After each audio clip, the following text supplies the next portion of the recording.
Good afternoon, everybody. It's a pleasure to have Jason here with us today to host another webinar.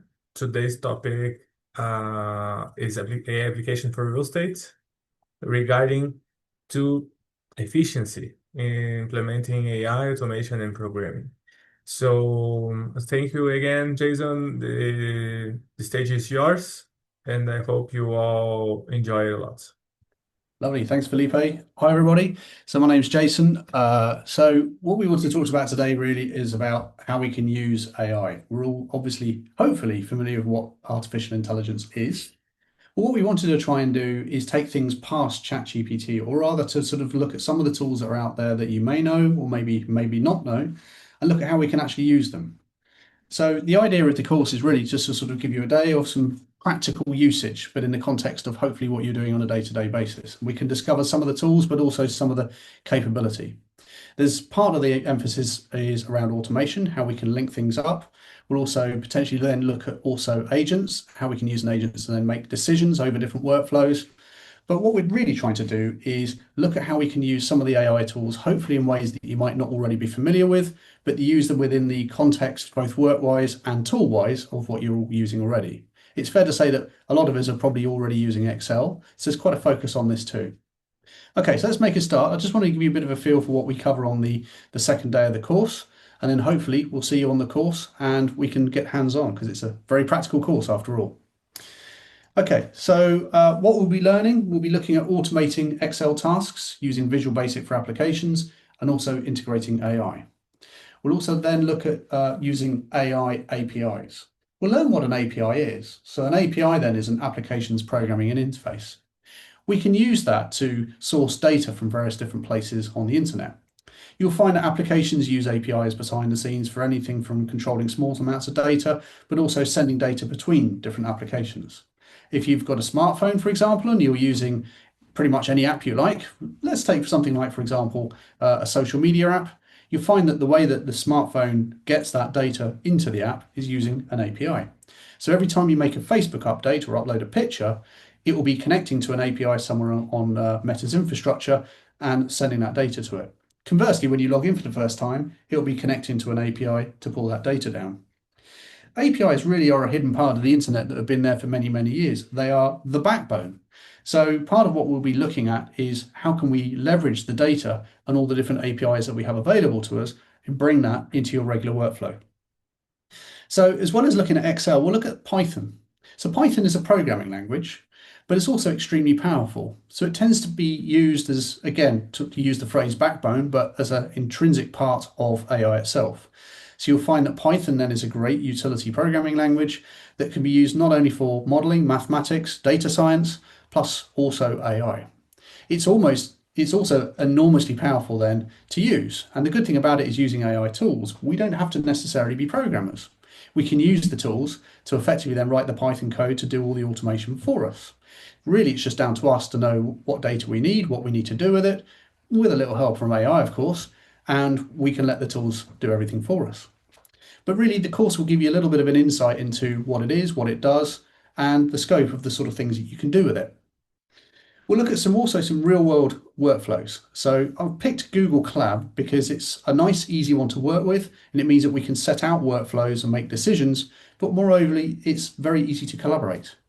Because there's not a lot of good in having a load of very sophisticated stuff if you can't reuse it easily or share it with other members of your team. And that's where tools like Colab work.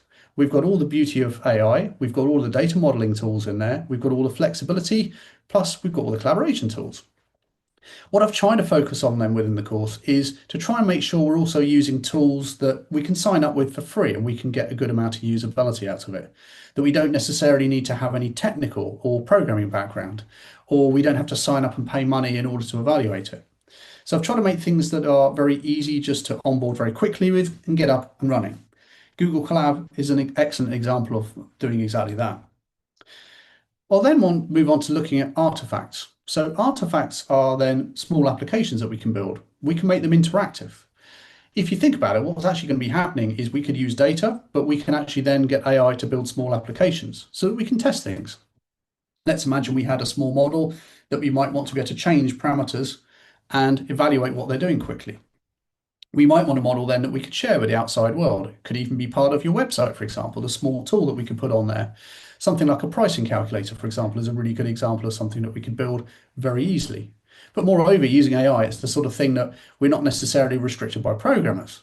Just using some basic prompts and some business logic, we can go in and change that quite easily and then just redeploy it. What I want to do is just give you a sense of the sort of thing that you can do, and we'll put together a couple of exercises where you build exactly those kind of tools. You can get a feel firsthand for exactly the sort of things that it's very good at and some of the capabilities of what you can do with it. Okay, so let's go into a bit more detail. So in the real estate industry, it's a very data-rich industry, as we know. So if you think about it, it's perfectly suited to something like artificial intelligence. What artificial intelligence is very, very good at is making decisions, but moreover, processing very, very large amounts of data very accurately. So if you think about it, it's actually quite a good tool to use for reducing repetitive tasks, speeding up decision making, because again, it can process very, very large amounts of data very quickly. It's also good for enhancing the accuracy of financial models. And moreover, we can also use it to help source and analyze external data. And moreover, access and gain and get external data. Again, this goes back to what I mentioned before, using APIs. Who's this for? Well, it's designed for real estate professionals, analysts, investors, people with Excel experience, and anyone really involved in real estate modeling. So if you're sick of Excel and want to see how you can go a step further and use some of the new tools out there, this course is really for you. In the morning then, what we'll do is we'll focus really around Excel. First and foremost, because it's a tool that you're already with. Now, we could sit there and look at pivot tables and things like that, but I suspect you probably already know what those sort of tools will do. So what we want to focus on are the things that maybe you might not know. For example, then we have Visual Basic for application macros, which have been in Excel for well over 20 years now. But of course, the good thing is why not integrate that with something like an API? Why not integrate that with something like ChatGPT's API? Because if you think about it, we've got something that's already tightly integrated into your Excel application, but we can just link it up with an external AI. It means that then suddenly we can use all the power of that programming to access data, put it into our spreadsheet in real time if we need to. Plus also we can put things into our spreadsheet and then in real time push them off to a third-party AI API. We could push things into ChatGPT and ask it to make data insight for us, analyze things for us. This can all be done within the confines of a tool that we're already very familiar with, Excel. In the afternoon, we'll move things on slightly and we'll start looking at Python, the programming language, and where it fits into the wider world of computer science. We'll look at how then it's used within general analytics, data science, used in, of course, artificial intelligence, and why it's really, really well suited for doing the sort of thing that you're doing as well. For example, we've got libraries that will automate all sorts of tasks, from getting data, analyzing data, working with large number sets, cleaning up data, getting data from third-party APIs, putting it into tables, formatting it, converting it between different data formats, printing as a nice PDF, working with PDFs, updating documents. So imagine we had a situation where we might have something like a contract in a PDF. We might have some data that we want to pull from a third-party API. Let's imagine its current market rates, or it could be even something like currency conversion. We've got two wildly different sources of data, but we can use tools like Python to automate getting that data, pulling the data out, putting it into a format we can work with, and then actually coming up with some sort of meaningful result. We can automate this and break things down into a series of computational steps very easily using these kind of tools. And the best thing is we can use AI to write a lot of that. It's down to you to know what those steps are, which I'm sure you will, but we can break those down and we can use the AI tools to effectively do all the heavy lifting for us. And we can break that down into steps, and once we have that data, then we can work with it and output it in different formats. What then are macros? So going back to Excel then, is what we might want to do then is look at some basics. Now, I can't really assume that you've ever worked with macros, so we're just going to slightly touch in the morning just to make sure that we're actually familiar with what a macro is, but what we can do, how we record a macro. A macro basically is where we can get Excel to record a series of automated steps. It could be something as simple as just highlighting a row and just changing the formatting. So in other words, we click a button, it does the same thing for us. But we can make it much, much more advanced. We can make it interact with third-party tools and really pretty much automate anything that you could do within Excel. What I will do just to help you is just show you then how you can then record, but also how we can modify macros as well, and how we can troubleshoot them. So how we can effectively go in, make small changes and diagnose what's going on without having to have too much programming expertise. Now, the good thing is you'll find the AI tools will be very proficient at writing macros for you. So it's the sort of thing then, without much programming expertise, once we know where your macros are and how to get to them and change them, then we can use AI tools to effectively write them for us. We can give them the ranges of data, tell them the business scenarios, and we can ask the tools to effectively put those macros together. I'll show you then how we can install them, we can debug them and make them work, and moreover, how we can automate them. So we can say, for example, set up shortcut keys to automatically run those macros, which will then do all those automated operations for us. If you think about it, the world's your oyster. It's an enormously powerful tool, especially if you've got someone writing all the code for you. We'll then move on to have a look at a couple of examples. First of all, how we could integrate ChatGPT, more in a case of we could put something into Excel and then have that data moved off to a third-party tool like ChatGPT, analyze it, and then bring us back the result. That's one use case. But we could also use it to effectively then have some data analyzed within ChatGPT as well. So there's two different ways in which we can use the same kind of principle using a third-party API, something like GPT, which we're already available with. Okay, so we'll then write some VBA scripts. We can use that using plain English because ultimately we're talking to an AI tool, so it's going to work through the code for us and produce it for us and debug it. We'll look at how we can debug things as well, just so we're familiar if we do get any problems and how to troubleshoot these kind of things. And we'll look at how we can then modify macros as well to get the best out of them and adapt them to keep them relevant to whatever we're working on. Next, then we'll connect to external APIs. So we'll use OpenAPI. We'll also use a real estate API as well, just to give us an example of how we can get data and bring it straight into our spreadsheet. We'll look at inserting AI-generated data directly into Excel. And one example, then we'll use ChatGPT to analyze investment summaries. We'll have a break. Then in the afternoon, we'll start looking in a bit more detail at Python. Why Python? Well, simply put, it gives us a lot more flexibility than Excel. Excel is brilliant at what it does, but sometimes we need to be able to look at tools that will sit outside of that and cover broader capability, which is good where Python fits into the escape.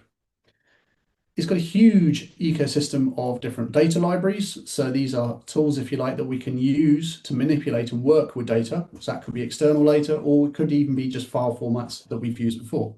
PDFs being a good example. It's also great for repeatable analytics and model sharing. So tasks that we want to automate and do over and over again. It could be, say, for example, a report that you need to run to update stakeholders on a weekly or monthly basis. This is the sort of thing that maybe we could spend a bit of time and then automate that and save time, meaning, of course, you can put your efforts into other things. We'll then look at Python versus VBA, and we'll look at the pros and cons of both, when you might want to consider one over the other. It's fair to say that they're not really the same. We're not really comparing apples with apples. So it's good to know really which one fits which use case. Then we'll have a look at Google Colab. It's free. It's cloud-based environment. Yes, there is a paid option, but the main point is that we can get set up with very little effort for free. We can start working with automating tools and using the Python programming language. It's also great for collaborating scripts. We can test ideas out quite quickly as well. We can trial things and see how it works. We don't have to have a complicated development environment. We can try and analyze different ideas, try different cases. We can also clone, for example, a series of steps, create another one and modify it. What you will find is it does quite a nice job of breaking down our automated programming code. Plus, we can also put text onto it as well and other different ideas, which means it's quite good then from a non-technical point of view, because we can literally start to think about writing, documenting, and automating procedures. So rather than just firing off code, we can actually put all the steps in there and the logic behind it. So think about it almost as writing documentation to go through set procedures that are automated, plus you can actually then build the automation code into it as well.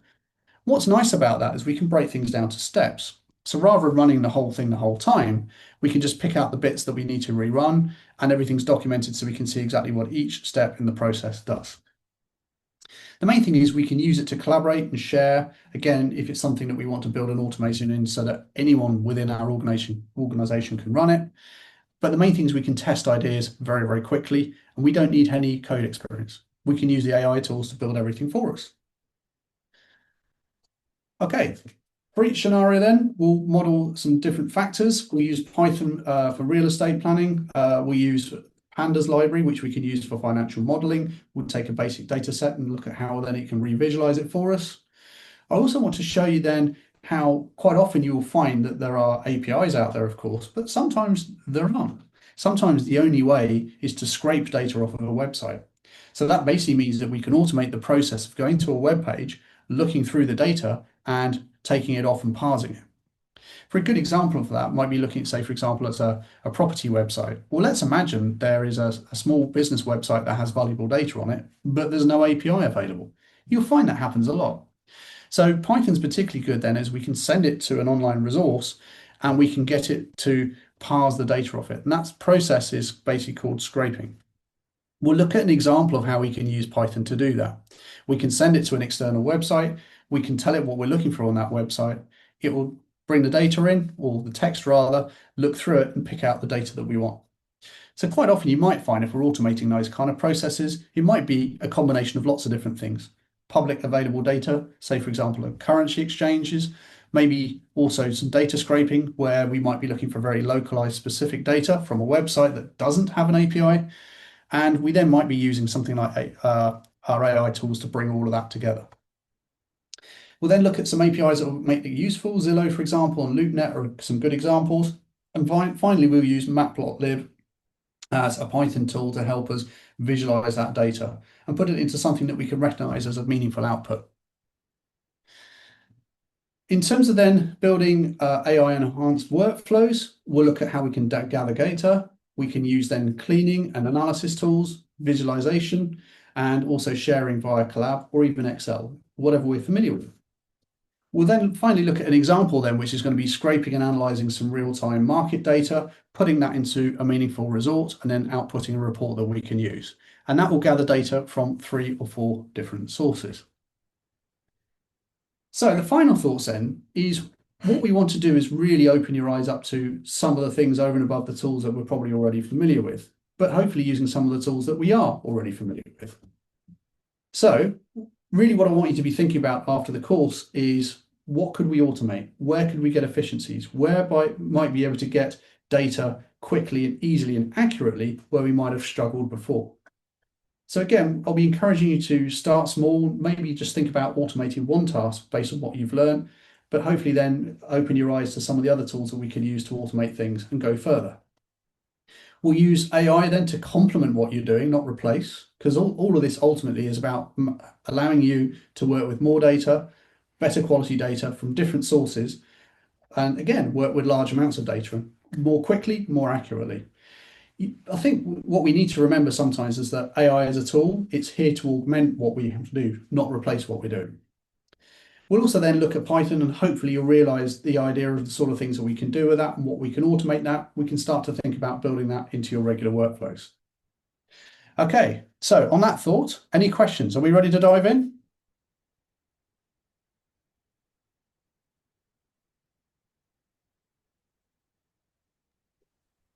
Jason, thank you for your speech. So far, we don't have any questions in the Q&A, but we can wait for some time and see if anyone wants to ask you any question. Okay. So this is an in-person event, isn't it? In London. Yes, it is. But people can also come online. So we have both in person and the virtual live happening at the same time. Brilliant. Sounds good. So let's see if anyone wants to ask a question, you can use the Q&A box. If you are still writing it, you can raise your hand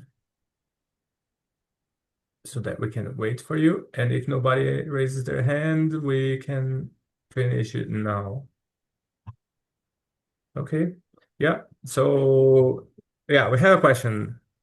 Apart from Awesome. training session, Uh, in August, are there any other sessions planned during 25? Yes, yes, there are other sessions planned for 25.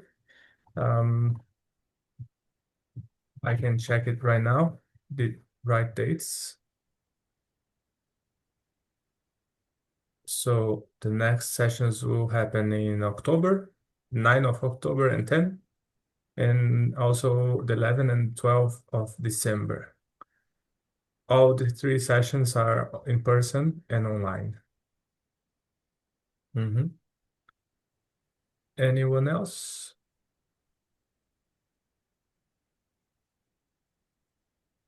All right, then. Thank you all. I'm happy to talk to you about the course or anything about AI in real estate. If you are interested in, just message me. Okay? Thank you, Jason. No worries. Cheers, Philippe. Looking forward to seeing you all.